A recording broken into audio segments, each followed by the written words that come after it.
வாழ்க வளமுடன். சுகம் சூழ்க. நற்பவி நற்பவி நற்பவி. இறைவனோடு இணைந்திருப்போம்.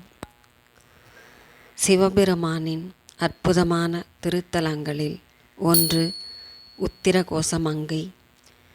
இங்கு அருள் தரும் மரகத நடராஜர் சிலை மிகவும் புகழ்பெற்றதாகும்.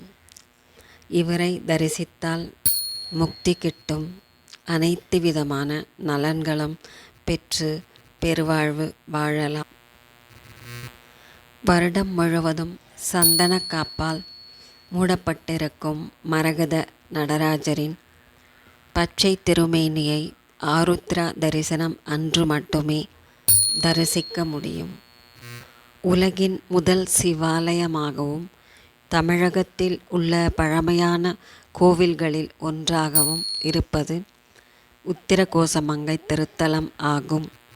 சிதம்பரத்திற்கு அடுத்ததாக நடராஜர் திருத்தலங்களில் முக்கியமாக கருதப்படுவது உத்திரகோசமங்கை திருத்தலம். உத்திரகோசமங்கையில் உள்ள மூலவர் சுயம்புலிங்கம் சுமார் 3000 வருடங்களுக்கு முந்தையது என்று ஆய்வாளர்கள் கூறுகிறார்கள். இத்தலம் சிவபுரம், தக்ஷிண கைலாயம், சதுர்வேதி மங்கலம், ஆதி சிதம்பரம் என பல பெயர்களில் அழைக்கப்பட்டு வந்துள்ளது. மூலவருக்கு மங்களநாதர் என்னும் திருநாமமும், மங்களேஸ்வரர், காட்சி கொடுத்த நாயகர், பிரளயகேஸ்வரர் என்னும் திருநாமங்களும் உள்ளது. அம்பாள் மங்களேஸ்வரி, மங்களாம்பிகை, சுந்தரநாயகி எனவும் அழைக்கப்படுகிறார். இத்தலத்தில் வேதவியாசர், காகபுஜண்டர், மாணிக்கவாசகர், அருணகிரிநாதர் ஆகியோர் வழிபட்டு ஈசன் அருள் பேறு பெற்றுள்ளனர். மாணிக்கவாசகருக்கு உருவக்காட்சி தந்து தலமாகவும், இத்தலத்தில் சுவாமியை அம்பாள் அனுதினமும் பூஜை செய்யும் தலமாகவும் விளங்குகிறது.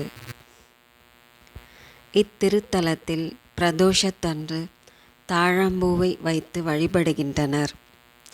இக்கோயிலில் சிவனாருக்கும் அம்பாளுக்கும் தாழம்பூ மாலை சாற்றி வணங்கினால் தோஷங்கள் அனைத்தும் நீங்குவதாக சொல்கிறார்கள். தடைப்பட்ட திருமணமும் கைகூடுவதாக சொல்லப்படுகிறது. இங்கு ஆதிகாலத்து வாராகி கோயில் அமைந்துள்ளது.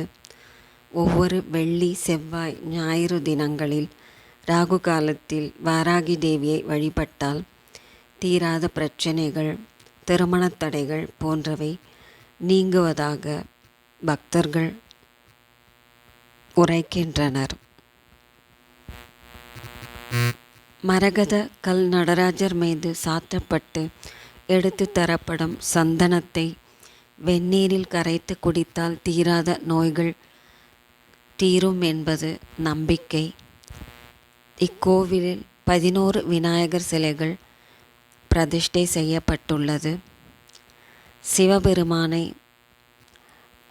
பிரகாரமாக சுற்றி வரும்போது மகாலட்சுமி தேவியையும் வழிபடலாம்.